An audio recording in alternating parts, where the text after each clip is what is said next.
In today's video, I'm going to teach you how to set your render resolution and aspect ratio in Blender. Let's get started right inside Blender. On the right-hand side of the interface, look for the Properties editor. In that column of icons, click the one shaped like a camera. That's the Render Properties tab. This is where you control how your final image or animation will be produced.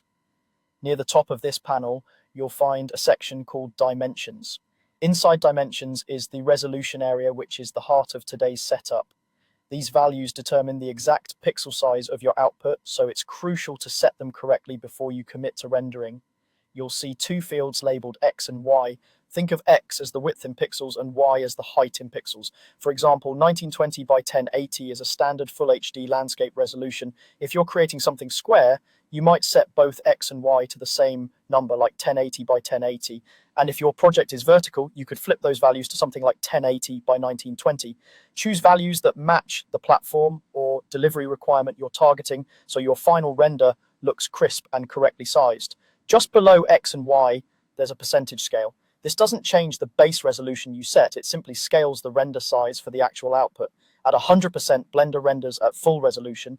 At 50%, it renders at exactly half those pixel dimensions, which is great for quick test renders when you want to save time. You can go even lower for previews. Just remember to bring it back to 100% before your final render so you don't accidentally export at a smaller size. Right under the resolution values, you'll see aspect X and aspect Y. These control the pixel aspect ratio.